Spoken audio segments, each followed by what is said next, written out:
The Honorable Justice Isaac LENAOLA, Judge of the Supreme Court of Kenya, is in the studio with us. Good morning, Judge. Good morning. So we can't say, oh no, we can still say Happy New Year. I haven't seen you this year. In my village, you say Happy New Year the whole year when you meet for the first time. Exactly. So, Happy New Year. Happy New Year to you, Judge. How are you? Very well indeed. Welcome to Kenya's biggest Thank you very conversation. This is the Situation Room. How do you find Mombasa Road?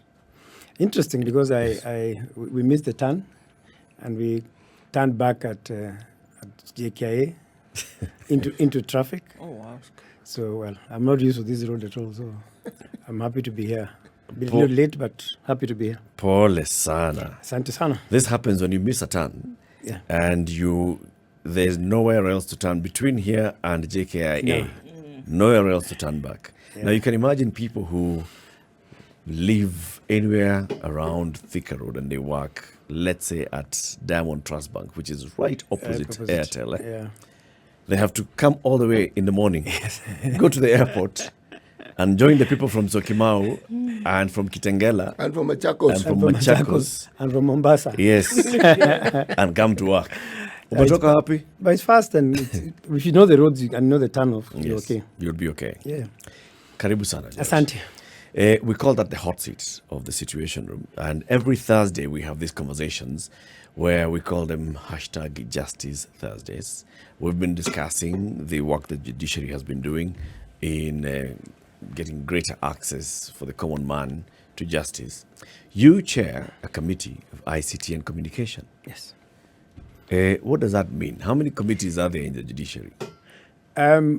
Until this year, we had 47 committees, but we decided that they were difficult to manage, so we reduced them to about 9 standing committees. We have others called statutory committees, like the Rules Committee, but these are actually 2 committees that I chair. This is the ICT committee, which is separate, and the Communications Committee, which is separate. So they play different roles, and their titles speak for themselves.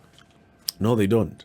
They do. Please speak for the title. ICT, we focus on automation, digitization, court recordings, transcriptions, all things ICT. Communication is just communication, engagement with the media, with the public, through the Communication Secretariat. And so they play separate, but sometimes complementary roles. Yeah, and partly that's why I'm here. Okay. Yeah. All right. So, I mean, the last many months, especially with Chief Justice Martha Koome, has been widening access to justice around the country. Correct. And even as you're saying this, I'm just thinking one of the ways, I mean, very clearly, is communication, number one. Then also the tools of communication, which in many cases can be seen as technology that you're talking about. True. So it's clear to see where the marriage can be. Yes. So what are ways then that communication then will touch on all of these other areas, and that we see them without it, then it would be difficult for Kenyans at large to access justice? Yeah, I think one, access to justice is ultimately one of the goals that ICT plays and what we try to communicate to the public. So that initially we had difficulties with the media. When I joined the judiciary in 2003, there was so much suspicion that no judge would appear on a radio station like this. Until 2007, when we had our first engagement where we sent judges to Citizen TV, I was on Capital FM myself, and we're able to then begin a conversation where we would join in talking to the public about what we do. One of the things that we try to do also to ensure that there's public confidence by people knowing what we do. Initially, we were on this pedestal where nobody could reach us. Right. So we try to calm down, and one of the things we do is, I mean, this is a good engagement we are doing, but in terms of accessing information that is in the courts, the ICT platforms we have set up have been very, very useful. For example, you have a tracking system where you can track your case from inception to completion, and that's just by the click of a button. So that we do. Number 2, we have also now attempted a system where you can use an SMS system to reach out to a case and say, what is the status of my case, and you get the information back. So we've done much more than we could have done before. In terms of access to justice, COVID threw us to the deep end. Previously, we were resistant to technology in a big way, but with COVID, then we had no choice but to try to engage now with technology. So when we have the hearings that are virtual, I mean, the Supreme Court has not sat in public except on the BBI case since COVID hit. We do our cases remotely, virtually, and that has been very, very useful for us. The magistrates' courts, a lot of time was spent with bringing prisoners from Kamiti to Makadara, to Kibera, to Milimani. Now, a prisoner, a remandee is in the area, and the magistrate is in the chambers, and using a screen like this, how are you, how's the prison situation, is your bail processed? In 30 seconds, 1 minute, the conversation is over. So we've done a bit, much more than we could have done. So COVID turned out to be a silver lining in a very strange way. So what kind of investment have you made, especially for this access to service through ICT? The software, the hardware, we've received support from development partners. We've received support from the ICT ministry. We've received support from our own budget. So in terms of statistics, one of the things that we have done, using the e-filing portal, we now have 35 court stations out of 219 where you can file your documents digitally. Number two, we have created 12,333 e-filing accounts where you are connected to the system. You don't have to come to the court building physically. Individual accounts are 7,216. 4,120 law firms have connected to the digital platform. And in terms of accounts, 187 state agencies and organizations, 810 have logged onto the system. So advocates now don't have to send their clerks to the court system, to the courtroom, to file their documentation or file their fees. In terms of case tracking system, when I said you track your case, interestingly, the High Court now has 39 stations and 450,748 cases have been captured on the case tracking system. So we have invested, and I think initially the government, Treasury didn't think it was important to digitize the judiciary. There was a time I remember we had put aside 500,000 shillings for ICT. 500,000. Half a billion. Yes. And surprisingly, towards the end of the budget cycle, that whole amount had been taken and transferred to another government agency. Wow. So we had an end of year with 0 shillings in terms of technology. But today, we are seeing that happening a lot more. So yes, there is a lot of investment that has been put on. When this. Treasury did this, you didn't take them to court. It was triggered by Parliament, actually, and Treasury just effected what Parliament had done because I delivered a judgment at the High Court, which they're not happy about. All right. It happens. So that's where we were. This was the stick. Yes. It was the expression of their displeasure. Exactly. When you talk about the system, there's so many people who have created accounts. There are those who are now able to do e-filing. You're able to do. Is it open 24/7? Or, is it like the physical court system where you'll come and you're told, tumefunga kuja kesho asubuhi? No, and that's the beauty about it. It's open 24/7. Last night I was discussing with a magistrate who had a lawyer logged in the system at midnight and filed some documentation. And the magistrate came in at 7:30 and was able to look at the application and issue orders at 7:45. So the tumefunga registry file imepotea is actually getting to be to end. Thing of the past. So it's 24/7.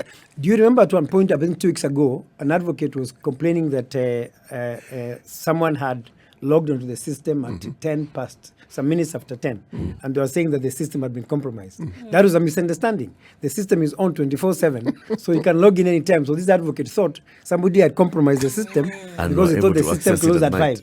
The system didn't close at 5 because the system is on 24/7.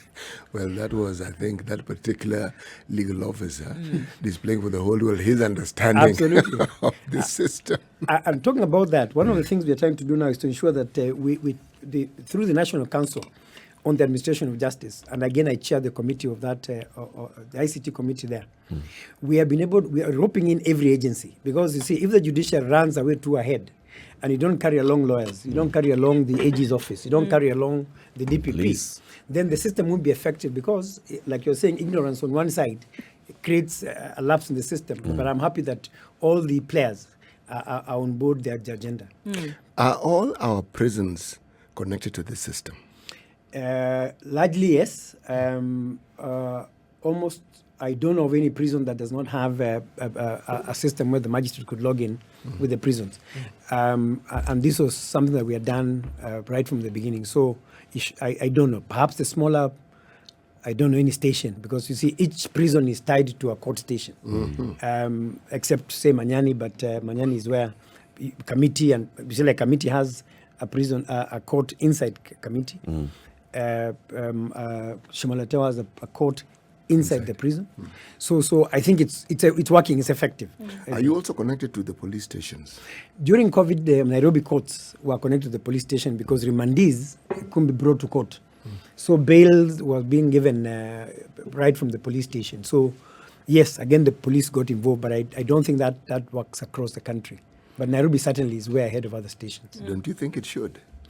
If in my visits to the UK and the US, that is what happens. You don't have to drag prisoners, remandees, to court every morning. It's plea. Plea is, are you guilty or not?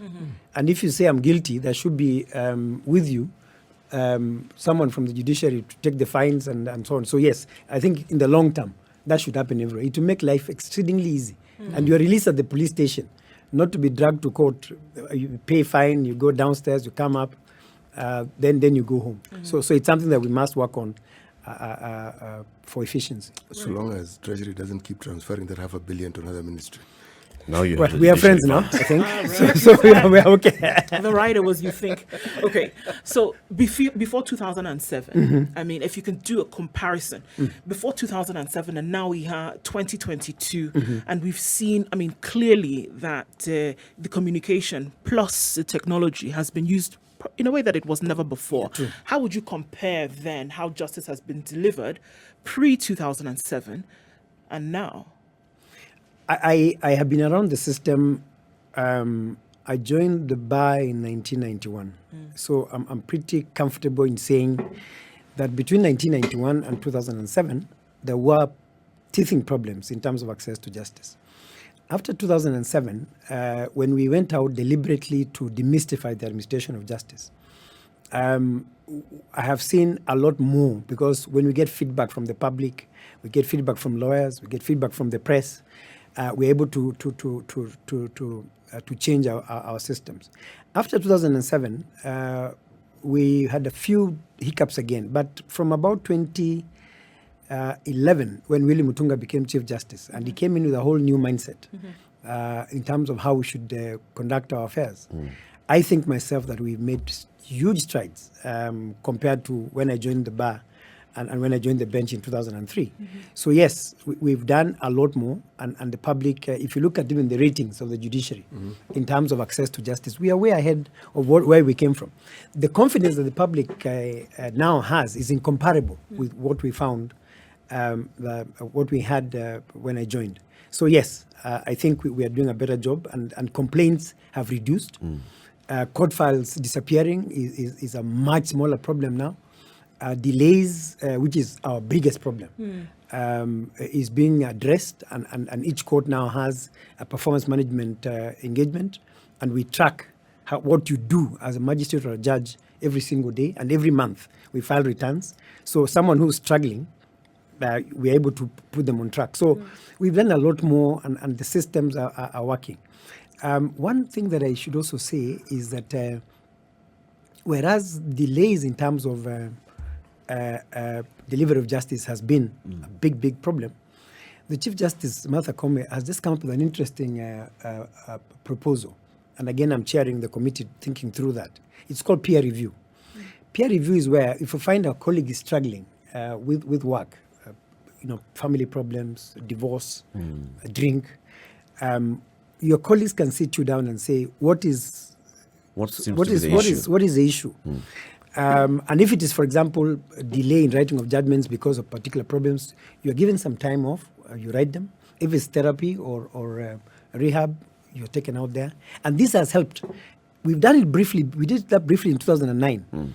But if we now restart it as we are intending to do, I think a lot of the people who have personal problems, drink problems, wife, husband problems, spouse problems, I think we're able to do a lot more than we're doing now right now. So I think we're on course. How is that triggered? Is it the person who's struggling who calls out for help? Or is it somebody else among their peers who then calls out their colleagues and says, I have noticed something going on with... It could be a superior, it could be the Chief Justice, it could be the Ombudsman, it could be a colleague. So anyone can do it. And we're just working through the mechanics right now. Okay. I want to talk about this digitization a bit. Yes. One of the things that you've said repeatedly already this morning is the problems that we've traditionally had with the registry. Disappearance of files, files cannot be found, the registry is inaccessible. Now you're saying it's easier to access because you file electronically. However, the data protection aspect of this, how safe is this e-registry from tampering and from interference? Good question. We thought through that, and we have backups. One of the things we've done also is, by the way, to scan files, the physical files, so that 2 weeks ago I was at Milimani Court and the ceremonial hall had this. I was very impressed with these young Kenyans who have been hired through a program called the Ajira program by the ICT ministry, and they were scanning files page by page into the system. We have 3 servers. One is at the Supreme Court building, one is Ombaso Road here, and one is in Konza. So that the risk of files disappearing digitally, we have managed to secure it. And we also have a constant lookout. You know, again, with technology, of course, hackers are everywhere. You can never escape hacking. So we track, and we now know how many attempts there are to hack into the system every single day. So for myself, I think so far, we feel secure. How many attempts do you get in a day, on average? Attempts at hacking? 29, 30 sometimes. Because again, a lot of people haven't quite known the system. But if we were to publicize as we are now, obviously the attempts to hack will be more. And it just takes one Russian guy to sit in St. Petersburg and attempt. But you see, we don't have any money in our system because a lot of the hacking goes into the money-based systems like banks. We don't have that problem right now. So far, I think we are safe. What relationship does the system have with the system that was set up within the Lands Ministry? We have no connection. Our system is homegrown. Our system is separate from any other system. We even the ICT Ministry don't have any connection with us, apart from helping to set up the systems when they send some people. And we are also working now with some international companies to upgrade it, because when you had a conversation with Rwanda, which is a little ahead of us, by the way, they gave us some thoughts around how to ensure the system is effective, the system works. So we have no connection. But remember, Lands, it was more of resistance than anything else. And you understand why. So when initially, I think it was Charity Ngilu, then later Farida Karone, CSS tried to upgrade the system, the internal resistance was huge. And you would know why they wouldn't want, because when you lock the file here, then it's easy for you to deal than when the file is out in the cloud and you can't access it. It becomes a tad more difficult. Exactly.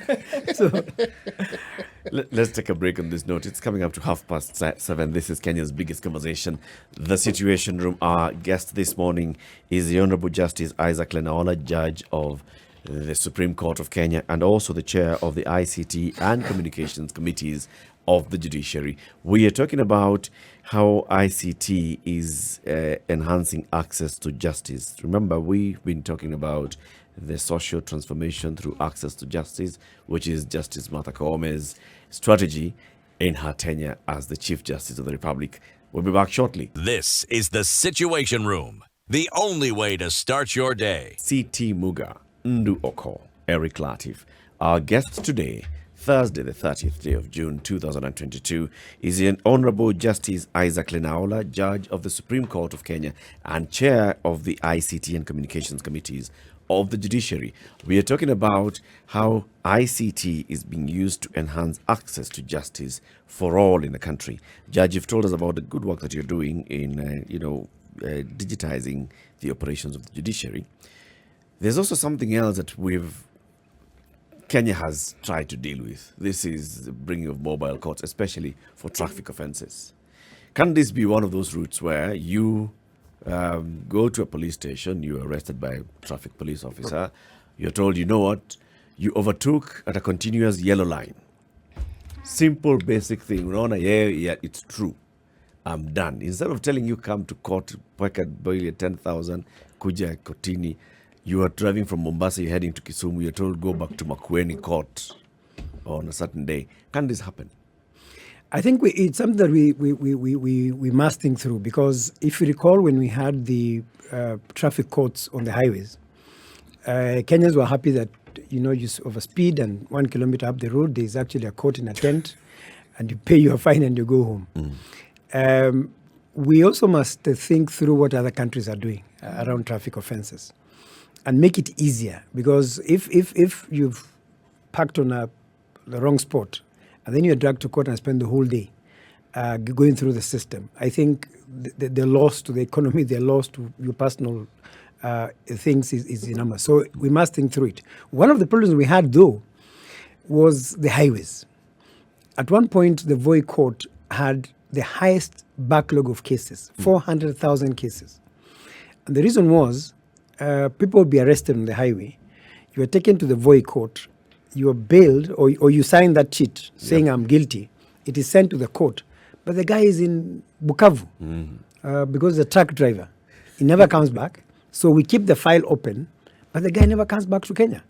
So I think those stories, those examples, those experiences must teach us that we must now innovate.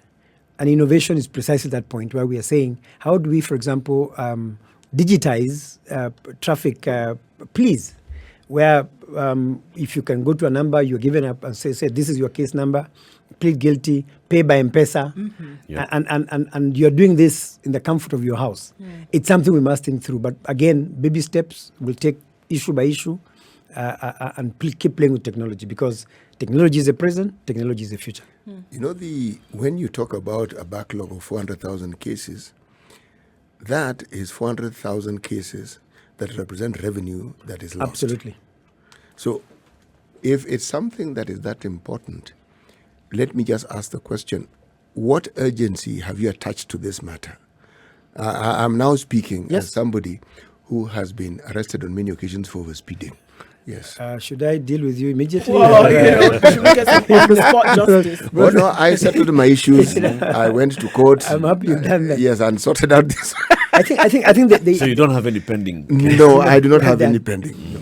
I think it's something that I must thank you for reminding us, and it's something that we must pick up very quickly, because if you look at how much money we are losing by just the revenue we are losing by just going through the motions of not fast tracking those cases, it's huge. And right now, by the way, because we have the Judiciary Fund with us, one of the ways of populating the Judiciary Fund is through court fines. Yes. So if we could get that done digitally, electronically, very quickly, absolutely important. So thank you for raising that issue.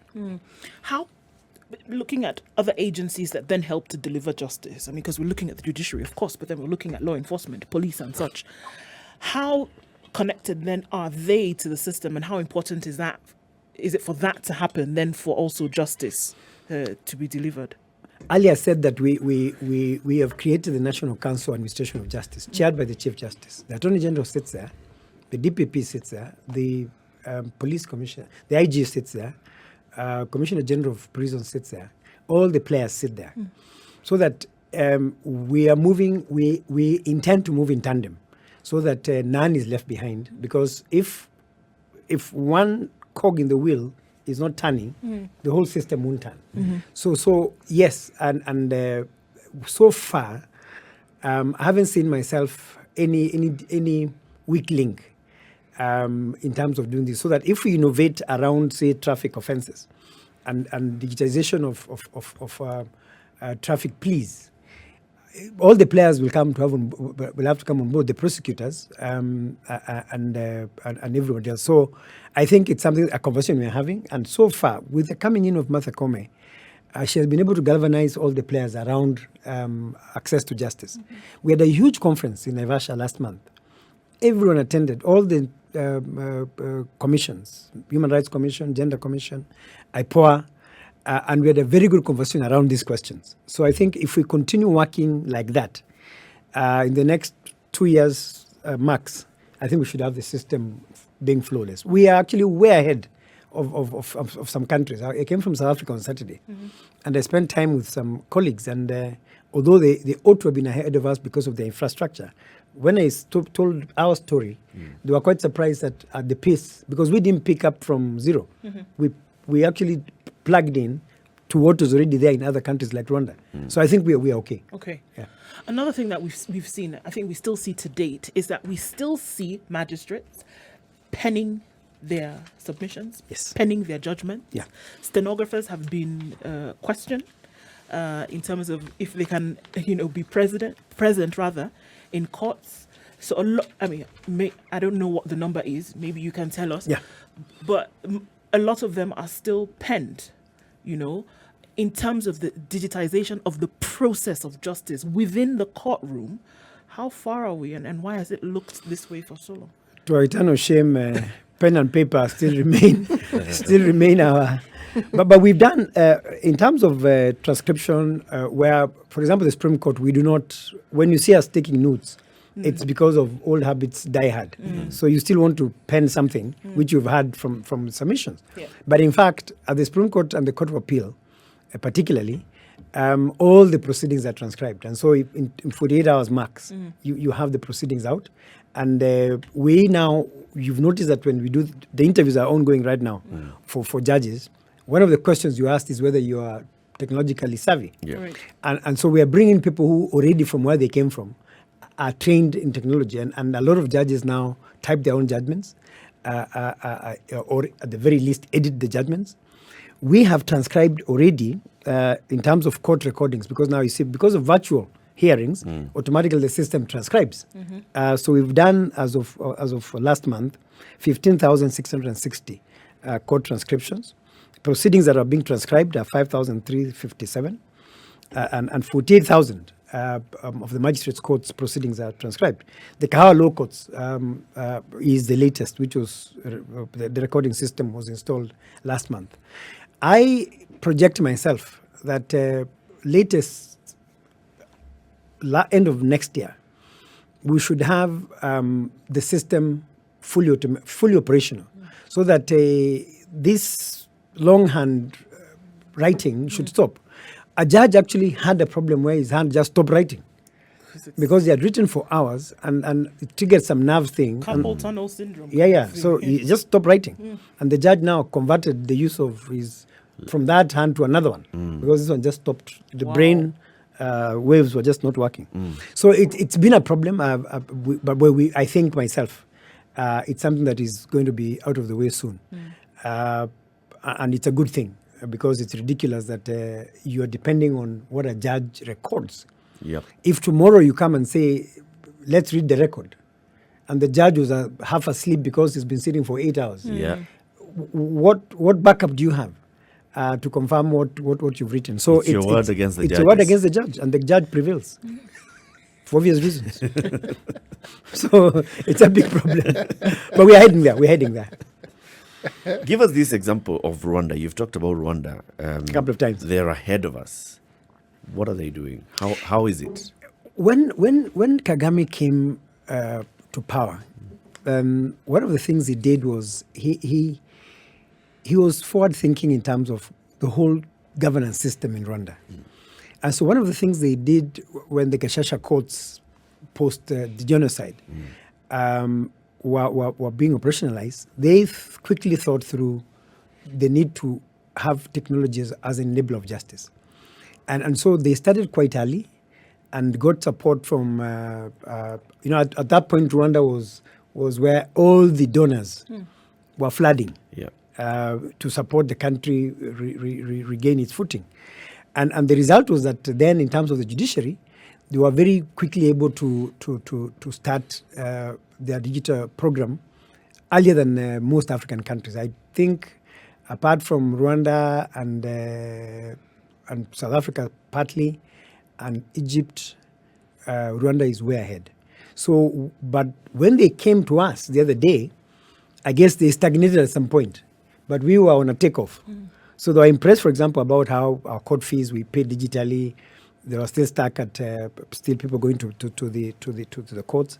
They were surprised around what we are doing about transcription, which now we have a better software than themselves. So it's learning from each other, and we've got very good connections with the Rwandan judiciary. So is it all courts in Rwanda that are connected? Most of the centers that are connected. It's a smaller country than us. They've got fewer courts than us. But certainly Kigali and the other small centers like Gisenyi are completely connected. You've said in our case we have 35 stations out of 219 that are connected. Yes. That's still a low number. It's a low number, and our biggest problems still remain funds.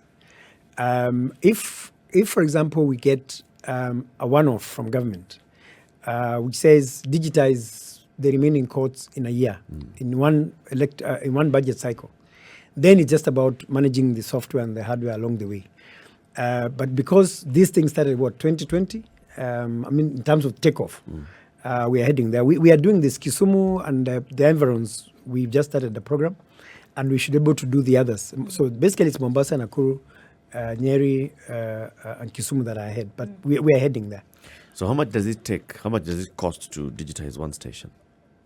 I can't tell the figures right now, but you're talking about not just the transcription stuff. We're not talking about just computers, and talking about the software, even programmers, ICT officers, because we've now posted ICT officers to every station. So it's a whole department. It's a big thing. And because we had not put too much emphasis on the ICT department, now we're having capacity questions. So we've just employed 33 ICT officers. We are employing programmers shortly. So we are developing it, and I don't have the figures off my head. But yes, it is an expensive. Initially, it has to be expensive. But later, just like you guys have done with the studios, it's just maintaining the standards of technology. Judge, I'm asking this because you're the chair of the committee. So you obviously must have the budget. What are your budget asks? How much are you looking for to digitize the remaining stations? Give me a minute, but if I were to look at a figure, we should be think about. I got the figures yesterday, actually. Probably for the whole judiciary, we would need at least $1 billion for now, plus. Remember, our budget in the judiciary is now around 19 billion. And if we put, at the very least, 1-2% into technology, we have no difficulties getting to where we're going. So we are heading there. Okay. Can we take a look at the bigger picture here? Because and then if we're talking about digitization and we're saying so 219 and certain number having been done, what does digitization mean? And I don't mean like literally in the sense, but I mean, what does it mean? What could we see? What could happen in the contribution towards the delivery of justice if these stations are digitized? It will be a game changer. And look at, say, the outlying stations, say where I come from. We must think of the whole structure. You need to have connectivity, at least 3G. You need to have power. So what we've done, for example, is that every station today that does not have electricity has solar. We are also thinking that solar or whatever backup should be where electricity may fail. Once you have that infrastructure, you are changing the face of of outlying stations. I was in my hometown, Maralal, last month, and we've got this new building, which is probably going to be the biggest building in town. We then have now all these, generators to back up the building. So suddenly the face of the town is changing because the court system is there. Yeah. It's not a prison that you're building. You're actually building an access to justice structure. So it's if we put in sufficient resources into digitization, life will be very easy for Kenyans. The other thing I must say, and thank you for that question, we've partnered with the ICT Ministry to create what we call Huduma Centers. Now, Huduma Centers, as you go and do your passport, you go and do your ID or whatever, we have a table dedicated to the judiciary. So if you come and say, my case has delayed, the officer is able to very quickly track your case, like I said, and tell you, the hitch is this. It's a date you have not taken. Take the date now. And it doesn't matter where you are. You can go to Mandera and ask how your case is doing in Nairobi. Now, if you think of just of that, that you don't have to come to the court where actually your case is and seek information, what bigger thing could we have done to our people in terms of access to justice than to allow them to access justice at the nearest point where they are? So digitization technology must become the enabler of justice, like we are saying. And I'm quite happy that the Chief Justice, all of them, Maraga, Mutunga, Kome, have taken this as a huge part of their own legacy. And I'm happy that we are doing that. The understanding of what it is that the judiciary is doing, in my mind, is fundamental to this very same, what we're calling access to justice. Because knowing that this is possible and it's possible here. If you were to just take a cursory look at the judicial system across the country, which part of the country would you say is still lagging behind? As usual, it is the north and northeastern. Yes. Partly because of just, I guess, stereotyping. And two, the fact that the north and northeastern don't have the infrastructure, power. Look at the election period. It's yesterday there was a huge conversation around stations that are not connected to 3G. And what happens if power goes off? What happens if the Kim's kit collapses? It is still the north. And number two, again, the fact that the north and northeastern traditionally have not had a lot of support from the central government in terms of the infrastructure. But what we have done, we've tried to change that narrative. Right now, and we spoke about mobile courts in terms of the traffic system, we are not talking about traffic courts where actually the magistrate moves from the center to the outlying parts of the county. So in Isiolo, in Garissa, in Samburu, in Turkana, in West Pokot, magistrates now, say from Kapenguria, are moving out to smaller stations where they hold court every 2 weeks. So people don't have to be brought to the center. So we are therefore going deliberately out to ensure that the marginalized parts of the country, which are traditionally known to be marginalized, are not do not continue to suffer even as we move in this era of technology. So basically it's the north and northeastern. What would it require? You may not have the figures at your fingertips, but what would it require for those regions to actually be on par? Because again, we're talking about citizens who have the same rights as every other citizen in the country. And if the access isn't there, then I could successfully argue that's justice denied. Absolutely. If you look at the Constitution, there's a very unique fund which no one is talking about. It is called the Equalization Fund. The Equalization Fund was created, and I was there at the CKRC when we introduced that fund. It was supposed to bring marginal areas into a certain level of development, like down Kenya, as we call it when you come from there. And it should work so that, for example, if you give, say 1 billion to Isiolo County as part of Equalization Fund, some of that money must go towards the agenda of the judiciary. Whether you are building courts in outlying areas, or you're putting technology, you're putting power, you're putting solar, it should go there. So there is a mechanism. There's a deliberate constitutional mandate given to lift those counties from where they are. Whether we are doing it or not is a different question. But we in the judiciary certainly are saying we cannot afford to keep those counties traditionally marginalized again marginalized, because it's re-marginalization. So yes, and if we don't give them access to justice like the others, then of course it's justice denied. Do you think then added effort needs to, or double the efforts that are being made in other parts of the country, then need to be made on that side in order for them to at least get to be at par with others? Wholesomely, and not just for the judiciary. Already you know that how you balance the CDF fund depends on the poverty levels.